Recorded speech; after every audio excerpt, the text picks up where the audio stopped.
¿Tú eres marino, Jaime? Yo soy marino, soy capitán de navío, sí. Es de academia y todo su sí, avíos y tal. Escuela Naval Militar, ingresé en el año 60 y salí en el 65. Y estoy jubilado, vamos, retirado como decimos nosotros. ¿Estuviste mucho tiempo en la Armada? ¿En la Armada? Pues exactamente desde el año 65 que salí de la Escuela Naval hasta el año 78 que me ficharon para el CSI y a partir de ahí pues ya la Armada pasó. ¿El año 78? 78, sí. Recién creado el CSI. El CSI, como sabes, es la fusión del Servicio de Inteligencia que tenía presidencia del gobierno, de Carrero Blanco, y el Servicio de Inteligencia del Alto Estado Mayor. Se fusionan, por eso hay militares, hay civiles y tal, y se forma el CSI, que ahora ya no es CSI tampoco, ahora ya es CNI. Exactamente. Pero tú con el CNI no estuviste... Yo he estado ya, pero ya en situación retirado, cuando se cambia el nombre y algunas cosas más, y unos estatutos y unas cosas, yo ya estoy en situación en la reserva, que se llamaba, la reserva del CNI. ¿Y en el CSI en esa época estaba Manglano? Yo entré antes que Manglano. Manglano entra a raíz del 23F y era todavía teniente coronel. Ascendió muy rápidamente y tal a general, y en el año 83, porque yo entré y me quedé en Cádiz, la época de la transición gaditana, con todos los problemas que había y tal, en fin, tú conoces perfectamente y los espectadores también. Y bueno, pues después en el año 83 me fui a Madrid y entonces entré en el gabinete de Manglano. Ya estaba Manglano, ya era general y ya estaba de director, llevaba ya unos años, y yo llegué y entré ahí en el gabinete y estuve unos años en el gabinete de Manglano. Tengo magnífico recuerdo de Manglano. Empezamos estas amistades que empiezan tropezando, ¿no? De alguna manera. Ese tipo de amistades son luego las que más, claro, más fuertes. Efectivamente, y yo con él nada más llegar pues tuve 2 o 3 tropiezos y tal, y aquello pues se convirtió al final en mucha confianza y tal, y luego yo estuve destinado 5 años en Checoslovaquia, cogí todo el cambio político de la Europa del Este, caída del muro de Berlín incluido y tal, y venía con frecuencia a Madrid y tal, y claro, lógicamente venía a ver al director y bueno, siempre me atendió con mucha confianza, y yo tengo, ya te digo, un recuerdo muy bueno de Manglano, a pesar de lo que le pasó, de las escuchas y tal, y eso. Claro, luego quería que me contaras cosas de eso, pero ¿a él le sustituye Casinello? ¿Es el que le sustituye a él? Yo creo que le sustituye Casinello, y Casinello está poco tiempo, y después de Casinello ya entra Félix Sanz, a mí que todavía sigue, todavía está. No sé si viste el otro día la entrevista que le hace Jordi Évole al comisario Villarejo. No la he visto, ¿no? Mírala porque es espectacular. ¿Sí? O sea, para mí es una cosa... en fin, tú que has sido un poco... que has estado en esa parte más... que todo Estado necesita, pero que, digamos, una zona un poco más oculta, gris del Estado, más oculta y tal, ¿no? Pero lo de Villarejo es una cosa... Ese hombre dijo unas cosas, ha estado al servicio privado de 11 ministros del Interior, todos le han condecorado de estas medallas pensionadas, ¿entiende? Ergachó ha acumulado una fortuna personal de 20 millones de euros. Qué barbaridad. Y él con Félix Sanz... Eso en el CSI no hubiera pasado. Bueno, pues él está muy peleado con Félix Sanz, que le llamaba el generalísimo. El generalísimo. Porque claro, ahí... Él se dedica, contó allí que él se dedica a todo tipo de chapuzas y de no sé cuánto, y va a hablar, él es amigo de López Madrid, tiene todo ese contacto con la Púnica, luego con la novia de Jordi Pujol, con no sé cuánto, es decir, está en ese mundo, y claro, es normal que al CNI le llame la atención un comisario de policía que está haciendo ese tipo de cosas, que además tiene... dice él que tiene determinados documentos comprometedores de la Casa Real, y claro, y entonces decir esas cosas me parece a mí que o son faroles, porque si efectivamente tuviera documentos comprometedores, a lo mejor ¿a qué va a esperar? Porque eso no los tiene con un objetivo, o para qué los tiene, ¿no? porque ¿para qué se guarda documentos comprometedores? Será para que en algún momento lo me imagino que será mesa, como ¿no? eso, como una garantía, como una... De que no le va a pasar nada. De que no le va a pasar nada, digo yo, no tengo no sé yo qué tipo de documentos pueden ser eso. Pero y tu papel como... ¿se puede decir espía o eso queda un poco... A mí no, novelero, me encanta la palabra espía. Mira, yo estoy dando charlas, conferencias, la última la he dado en el Hotel Cristina de Algeciras y antes que esa en la Universidad de los Jesuitas de Córdoba y tal, y yo reivindico la palabra espía, y hay una definición de Pastor Petit, que es un escritor, bueno, este libro que se llama La guerra de los espías es del año 76, así, o sea que ya, y yo no sé siquiera si vive este hombre, y dice una frase que me gustó y me la he apropiado y la digo siempre, dice, a los espías hay que buscarlo entre los idealistas, dice, y hay que repetirlo, entre los idealistas. Y verdaderamente, yo que he estado 25 años ahí metido, efectivamente son los ideales lo que te mueven a eso. Que luego hay otras cosas, efectivamente, que hay otras cosas. Pero la persona, iba a decir que se mete, no se mete, porque tú no eres el que va y dice quiero entrar aquí. Claro, no opositas, claro, vienen a buscarte, tú no opositas. Tú, a ti te vienen a buscar un día y tal, como vinieron a buscarme a mí cuando estaba destinado en Rota, en la escuadrilla de Harrier, y vinieron a buscarme unos compañeros, me invitaron a una cerveza en el Hotel Atlántico y me dijeron, oye, que hemos pensado que tú, qué tal, bueno, entonces, digo, ¿qué? Ya, pero ahí qué se hace, y dice, no, de eso ya te enterarás. Y digo, por Dios, me venía a proponer una cosa y resulta que no me decís qué es lo que tengo que hacer. No te puedo decir nada, ni siquiera tú puedes decir que has tenido con nosotros esta conversación y que vamos a poner en marcha si nos das el sí y tal. Se puso en marcha, salió un nombramiento sobre... nos mandaban a una cosa que no existía, que era una subsecretaría de defensa. Entonces el CSI dependía del Ministerio de Defensa, ahora el CNI depende de Presidencia del Gobierno, pero entonces dependía de Defensa. Entonces te mandaban en el destino que salía, en el diario oficial y tal, destinado a la subsecretaría de Defensa. Pues ese ente virtual, donde ibas realmente era el CSI, ¿no?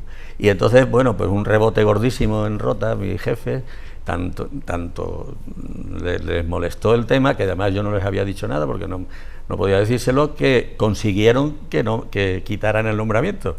Entonces yo, los que me habían venido a buscar, le dije, oye, ahí están muy mal conmigo, tanto el jefe de flotilla como el jefe de mi escuadrilla y tal, y demás, porque claro, yo tenía un tiempo de permanencia en la escuadrilla y tal, que no lo llevaba, y han conseguido que se anule el nombramiento y tal. Y dice, no te preocupes, que volverá a salir. Y volvió a salir y ya me incorporé al CSI y ya, pues ya te digo, 25 años. Tú sabes, me da la sensación de que, vamos, en esa comunidad, pues siguiendo un poco el argot que le gusta un poco a John Le Carré y este tipo de gente, ¿no? Gusta más el concepto de inteligencia, ¿no? Bueno, agente de inteligencia, claro, servicio de inteligencia, que, vamos, no es que me parezca ni mal ni bien, sino que es un juego de palabras, claro. Y en realidad la palabra espía, que es alguien que con discreción o de manera oculta obtiene información para su país, para su estado, así que en defensa de su país. Eso ocurre desde que de los albores de la humanidad, ¿no? En la Biblia hay casos que son muy anteriores a Jesucristo, fíjate tú la antigüedad de esto, ¿no? Que eso es, pero siempre me ha llamado la atención que, claro, que no les gustaba, parecía que no gustaba la palabra espía, sino agente de inteligencia, servicio de inteligencia y tal, y que parecía como porque era muy peliculero, ¿no? No bueno, espía. No, también hay una razón, verás. Se llama servicio de inteligencia y lo que elabora es inteligencia. El proceso es el siguiente. Vamos, de hecho se llama Centro Nacional de Inteligencia. Es que el destilado es inteligencia. ¿Cómo empieza? El proceso completo sería espías o medios técnicos. Hoy ya también los medios técnicos muy avanzados, muy tal, escuchas o aparatos electrónicos de toda naturaleza que hacen cosas increíbles y tal. Bueno, por ahí de ahí se obtiene una información, lo que se llama información, y el espía que obtiene una información escrita, oral o como sea y tal, y la traslada. Entonces, ¿la traslada a quién? Eso es agente de campo. Agente de campo, ese es el espía. Luego está el agente de inteligencia, que es el que recibe toda esa información y la analiza. La analiza, y de un montón de información y de contrastarla y tal, saca a lo mejor lo que es medio folio. Y ese medio folio es inteligencia. Y ese medio folio es el que va a Su Majestad el Rey, presidente del gobierno, jefe de la oposición y el ministro del ramo. Si es un tema del Ministerio del Interior, pues va al Ministro del Interior, y si es un tema de Defensa, pues va al Ministro de Defensa y tal. O sea que empezamos con lo que se llama información pura y dura, que se obtiene a base de eso, de gente metida en el lío, ¿no? de gente de campo, espías, y luego para medios técnicos, y de todo eso el depurado, lo que es el resultado final, ese medio folio final, que es el que de verdad vale, eso es inteligencia, ¿no? Entonces, bueno, pues inteligencia, vale. Entonces, ¿tú estuviste más tiempo, digamos, en la sede central? Porque el tiempo que estuviste en Praga, ¿eras un agente de campo? Claro. Ten en cuenta que cuando yo me voy a Praga todavía no teníamos relaciones con Checoslovaquia. Había una embajada, un embajador muy amigo mío, mallorquín, José Luis Dicenta, Pipo Dicenta, y un diplomático que se ocupaba de temas consulares y, bueno, funcionarios y tal.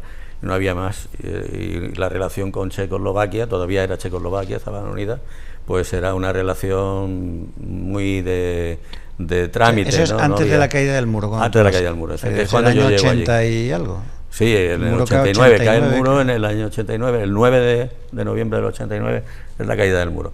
Pero antes de la caída del muro ya hay una huida de mucha gente, de muchas personas, de la Alemania del Este a la Alemania Occidental, ¿no?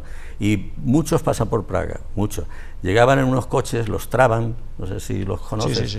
Llegaban con los Trabant, los dejaban abandonados, bueno, no dejaban mucho, pero vamos, los dejaban abandonados, se iban a la embajada de Alemania Occidental, durmiendo por los suelos, en fin, en plan, los pobres pues con lo que podían y tal, y la embajada los metía en trenes que los trasladaban a la Alemania Occidental, ¿no? Y así estuvo bastante tiempo hasta que cae el muro, y cuando cae el muro ya pues se unen las dos Alemanias y ya todo el proceso que se conoce, ¿no? Fue simbólico, pero fue simbólico y provocó luego pues toda la caída de los regímenes comunistas que quedaban todavía vivos, como el de la propia Checoslovaquia. Para que allí, bueno, había manifestaciones en la plaza de Venceslao todos los días.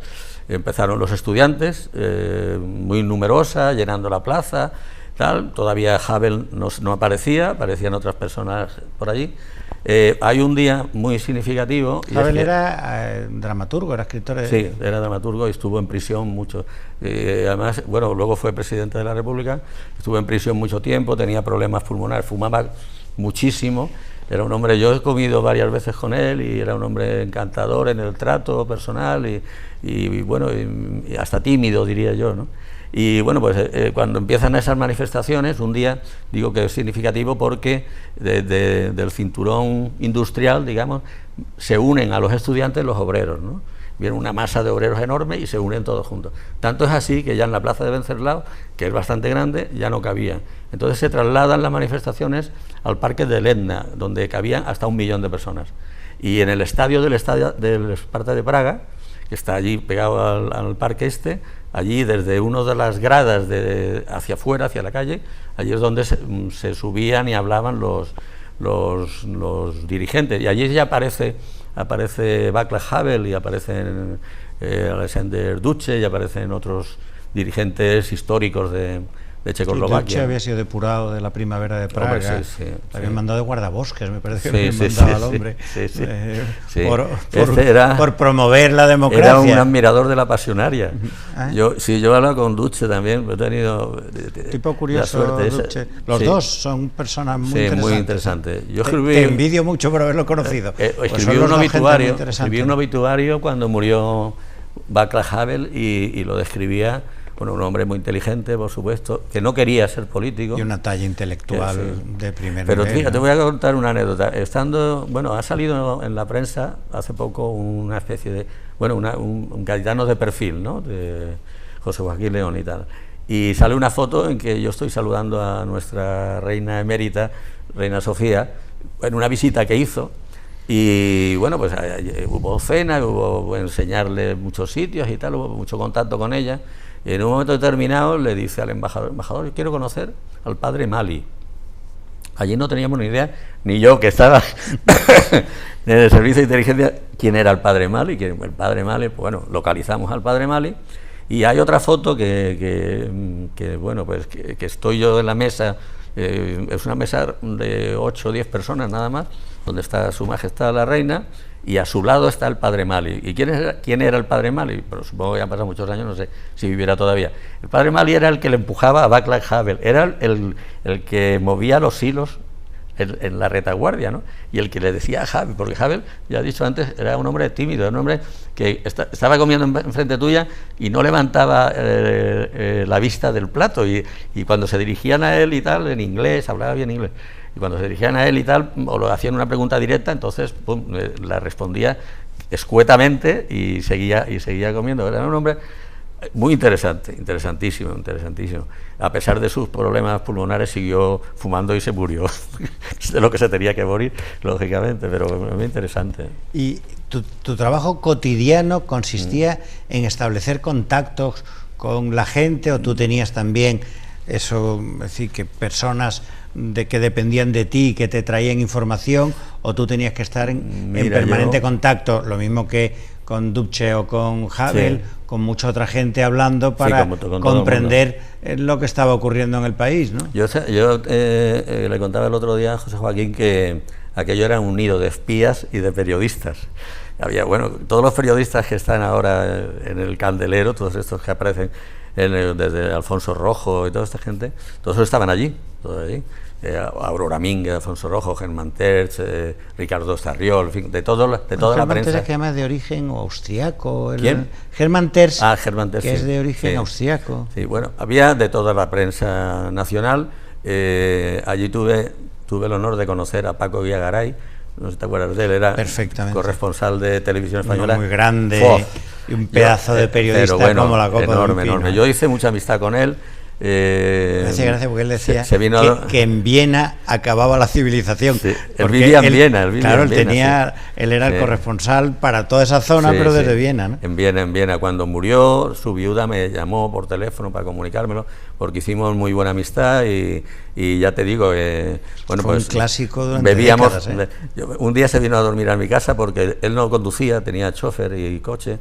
Y bueno, pues habíamos bebido un poco más de la cuenta y él no se acordaba ya ni del nombre del chofer y tal. Le dije, Paco, vente a casa a dormir y ya mañana localizamos el coche y tal y cual. Y se vino a casa a dormir y la frase suya, me acordaré toda la vida, entrando en mi casa, era un chalet de 3 plantas y tal, y tenía una entrada para los coches y tenía otra entrada de peatones al lado, y entrando todavía por la entrada de peatones antes de traspasar la casa, dice, tú sabes que yo solo bebo champán francés, ¿no? Y digo, Paco, aquí hay champán francés para ahogarnos a los dos. Bueno, pues la noche fue épica. Tengo 2 libros suyos dedicados, uno con la tinta corrida por las gotas de champán y tal, y otro muy cariñoso y tal.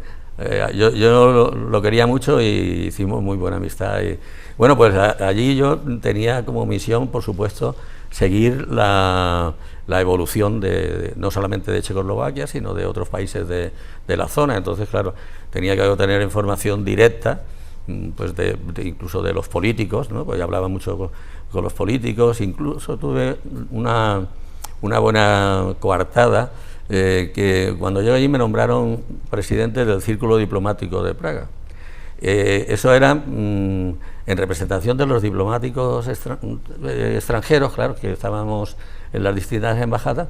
Pues había un ministro y tal que interesaba y le invitabas a que diera una charla en un hotel, no sé qué, no sé cuánto, y allá iba el ministro y contaba y tal, y le hacías preguntas y no sé qué, y tú luego pues hacías la utilización conveniente de lo que tal, pero tenías acceso directo al primer ministro, ya te digo, y comer en la embajada pues con personalidades que de verdad conocían la marcha de aquello, ¿no?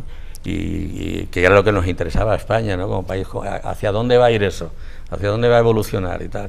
Ten en cuenta luego cuando ya se establecen relaciones un poco más amplias, con consejerías de distintos ramos y tal, hay muchas empresas españolas que van, hay bastantes, incluso los primeros supermercados que hay en Praga son de una empresa mallorquina que llegó allí, montó 2 supermercados, y aquellos se quedaban con los ojos así como platos porque no habían visto nunca esto del carrito y tal, para ellos era absolutamente desconocida, y era una empresa española. Llevamos el talgo se llevaron 8 unidades de talgo, la unidad de restaurante, la de cama, la de no sé qué, cuándo, y también, bueno, para ellos desconocido porque tenían un sistema ferroviario obsoleto, pero vamos, no te puedes hacer ni idea, ¿no? Una cosa rarísima. Entonces, y eso, claro, interesaba saber qué garantías podía haber para las empresas. O sea que nosotros trabajamos también el tema ese, ¿no? de protección de las empresas españolas que van a invertir o que invierten en el extranjero, y previamente hay que tener una información buena sobre la capacidad de respuesta por parte de esos países, o van a llegar allí y se van a arruinar, o les van a confiscar todo lo que invierte y se van a quedar. O sea, todo eso hay que prepararlo, entonces es parte del trabajo nuestro. ¿Sí? ¿Y vosotros visteis venir la caída del muro? Que como tal, o sea, entendiendo la caída del muro no físicamente, sino el hecho de que cae el telón de acero y se deshace todo el bloque soviético, ¿no?